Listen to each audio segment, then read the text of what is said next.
Halo, assalamualaikum masyarakat YouTube. Balik lagi bersama Aneh Hasbi di 030 Film. Pada kesempatan kali ini, Aneh akan menceritakan sebuah alur cerita film berjudul Snowpiercer tahun 2013.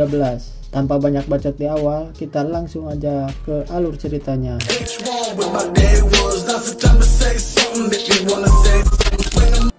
Kisah bermula pada tahun 2014 ketika 79 negara meluncurkan pendingin buatan CW7 di lapisan atmosfer yang dinyatakan dapat menurunkan pemanasan global. Setelah penyebaran CW7, dunia membeku dan seluruh kehidupan pun musnah. Beberapa manusia yang selamat menaiki kereta yang bernama Snowpiercer yang diciptakan oleh Wilford Industries. Kereta ini merupakan kereta dengan tenaga abadi yang tidak pernah berhenti sejak awal perjalanannya. Di kereta ini penumpang terbagi menjadi 3 kelas. Di bagian pertama yaitu kelas utama, di bagian tengah kelas ekonomi, dan di bagian paling belakang bagian penjara dan penumpang gelap. 17 tahun kemudian, pada tahun 2031, kita diperlihatkan gerbong paling belakang yang dihuni penumpang gelap sedang dibagi makanan yang disebut protein. Gerbong belakang dipimpin oleh Gilliam, Curtis, ahli strategi, dan Edgar, si manusia biasa. Dari dulu, gerbong belakang ingin sekali menguasai gerbong depan.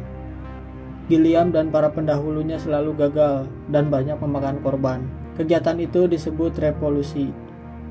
Di salah satu protein yang dibagikan, ada protein yang diberi cap yang berisi kapsul kertas merah, yaitu pesan dari orang misterius, petunjuk agar penghuni gerbong belakang bisa ke depan. Kertas merah itu berisi nama Nam, yaitu Nam Kung Minsu. Dia adalah ahli keamanan yang sedang dipenjara. Di sini Curtis merencanakan bagaimana cara menahan 3 pintu yang terbuka bersamaan dalam waktu 4 detik, sehingga mereka bisa masuk ke gerbong penjara dan membebaskan Nam. Tiba-tiba orang-orang gerbong depan mengambil 2 anak yang ukurannya pas, yaitu Timmy dan Andy, anak dari Tanya dan Andrew. Andrew melempar sepatu dan pas headshot mengenai kepala Cloud. Akibat ulahnya itu, Andrew dihukum dan menjadi pelajaran bagi penumpang lain. Dia adalah Mason, menteri di kereta ini. Tangan kanan Andrew dikeluarkan dari kereta dan merasakan udara dingin di luar dalam waktu 7 menit. Saat dimasukkan, tangannya membeku dan dihancurkan dengan sangat kejam. Anjing, emosi aneh nonton ini. Gilliam pun berdiri ingin menolong Andrew dan ditodong. Mason pun menyuruh menurunkan senjata karena senjata itu tidak berguna. Paginya mereka mengumpulkan rem untuk menahan pintu, tapi Curtis malah menemukan sekotak kronol, sampah industri yang menyebabkan halusinasi dan mudah terbakar. Curtis sangat yakin sekali bahwa senjata yang digunakan penjaga itu tidak berpeluru karena telah habis akibat revolusi 4 tahun yang lalu.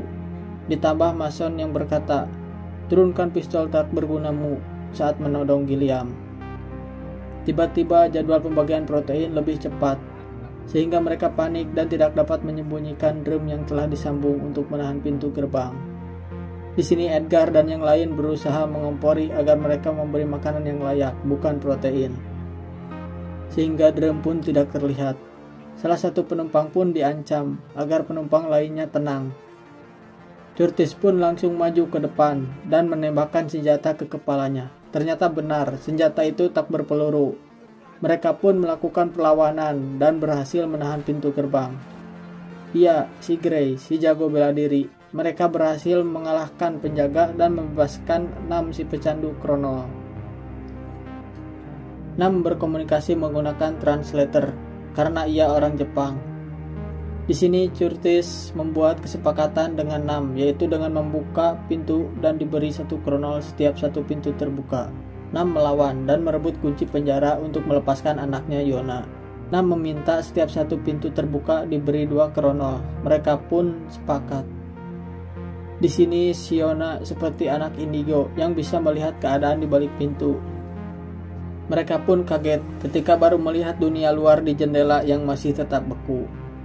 Saat membuka pintu berikutnya, bertemu dengan Paul yang berasal dari gerbong belakang. Paul bekerja di pembuatan protein. Disinilah mereka tahu protein berasal dari kecoa giling. Anjir, gue gila nonton sambil makan, cok. Mereka yang tidak tahu bahan pembuatan protein malah berebut protein. Ternyata Paul yang selalu memasukkan kapsul kertas merah ke protein. Ia pun cuma melakukan perintah. Kertas merah tersebut bertuliskan air. Paul pun berkata bahwa beberapa gerbong di depan adalah gerbong suplai air. Gilliam berpendapat, bila kita kuasai air dan menahan air ke gerbong depan, ia akan menguasai negosiasinya. Saat Nam ingin membuka gerbong berikutnya, Yona menatap gerbong dan berkata, "Jangan dibuka." Tetapi Nam telah membuka pintu gerbong itu. Ternyata gerbong itu berisi penuh dengan algojo yang bertubuh besar, membawa kapak dan tombak. Terjadilah pergelutan melawan penumpang gerbong depan dengan senjata seadanya.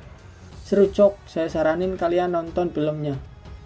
Kereta bertepatan melewati jembatan Yekaterina. Pertanda telah setahun kereta mengelilingi dunia. Kereta menabrak tumpukan es yang terjadi benturan keras. Di sini Mason pun keluar dan berpidato. Kenapa gerbong bagian belakang tidak tahu terima kasih terhadap Wilford yang telah membawa, memberi makan, dan tempat tinggal. Mason pun berkata, 74% dari kelompok Curtis akan mati. Para algojo siap menggunakan kacamata night vision yang bisa melihat dalam gelap karena kereta akan melewati terowongan yang panjang. Lampu pun dimatikan. Mereka bertarung dalam kegelapan. Chen yang mempunyai korek api dari Nam menyalakan obor dan menerangi gerbong pertempuran, sehingga Curtis CS mengembalikan keadaan.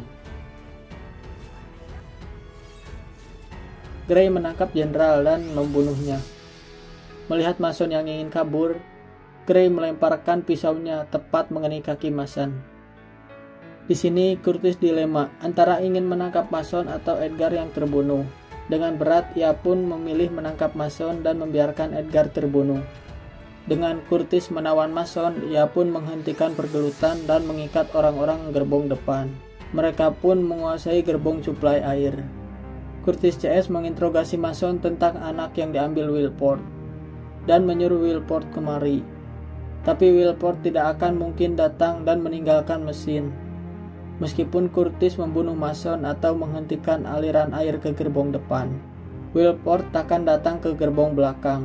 Ternyata air datang dari gerbong paling depan dengan cara menghancurkan es dan salju, lalu merubahnya menjadi air.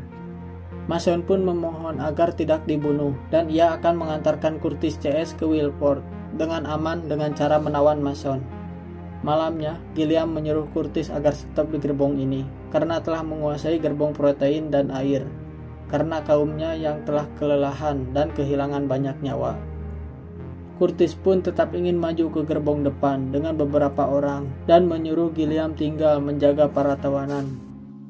Paginya, Tanya, Mason, Andrew, Curtis, Gray, Yona, dan Nam mereka siap menuju gerbong berikutnya, yang berisi perkebunan yang subur. Para petugas tidak melawan karena Menteri Mason sedang ditawan. Ternyata di kereta ini semuanya ada, dari kebun yang subur, akuarium raksasa, restoran sushi, dan peternakan maupun sekolah, semuanya ada. Gerbong berikutnya yang berisi sekolah. Murid-murid di sini bukannya diajari matematika, IPA, IPS, tetapi diajarkan kisah sejarah tentang Wilford dan menganggap Wilford sebagai Tuhan.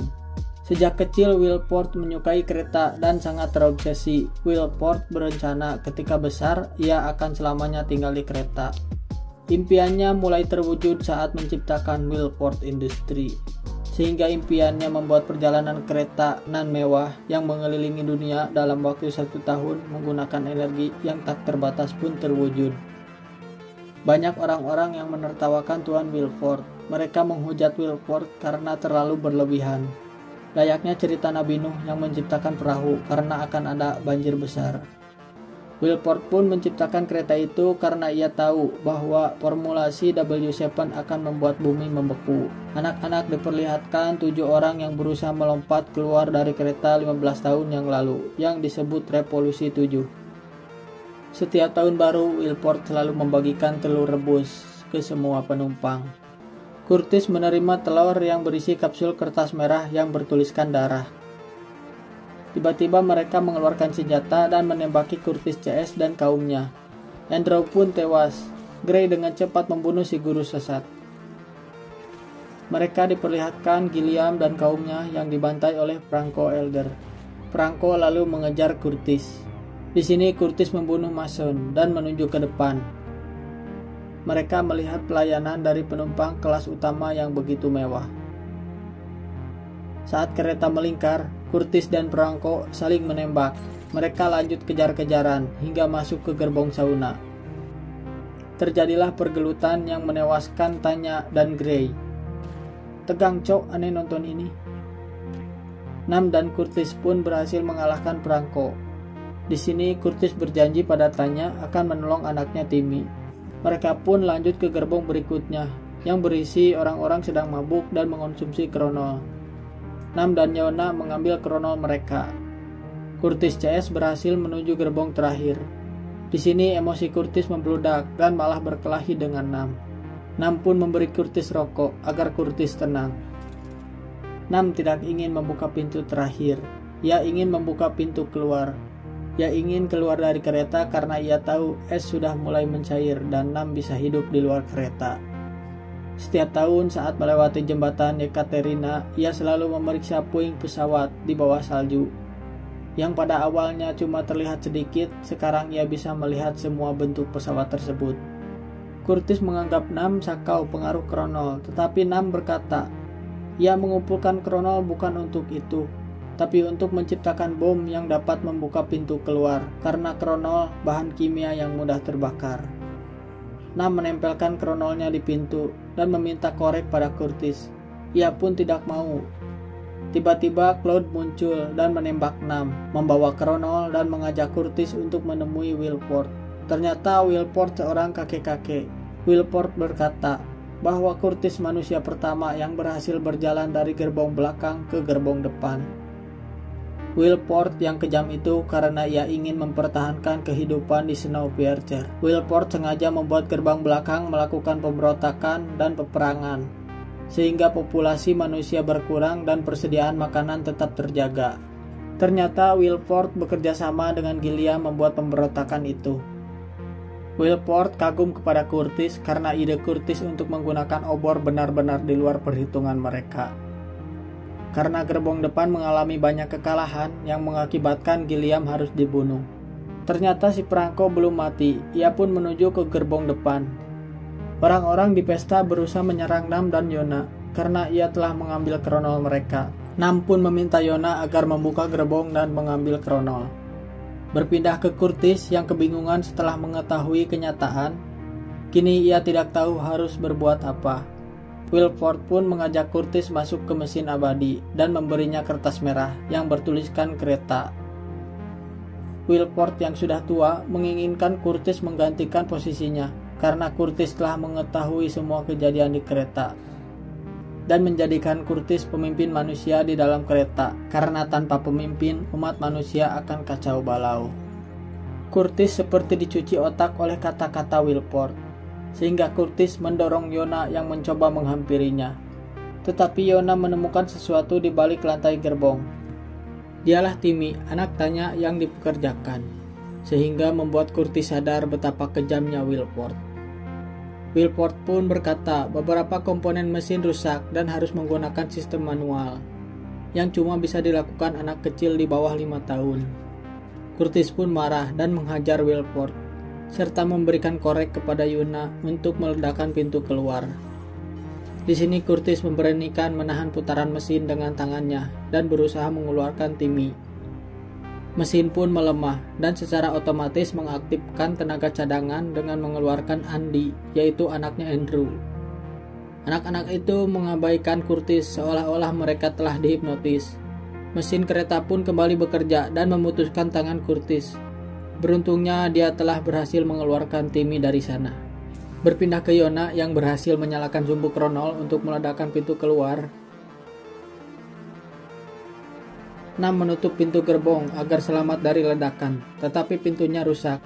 Curtis dan Nam memutuskan untuk mengorbankan diri dengan melindungi Yona dan Timmy dari ledakan. Selain menghancurkan pintu keluar, ledakan tersebut memicu longsor salju, sehingga membuat kereta hancur dan membunuh seluruh penumpang.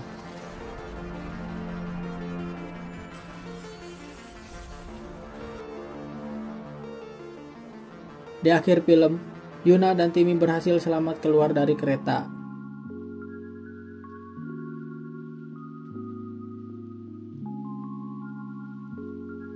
Mereka menemukan seekor beruang kutub yang menandakan kehidupan di bumi telah kembali, atau bisa jadi dua manusia terakhir akan punah dimakan oleh beruang kutub. Dan film pun selesai. Saya rasa semuanya cukup jelas dan tidak perlu ada yang dijelaskan lagi. Makasih buat yang sudah nonton sampai selesai. See you next video. Bye bye.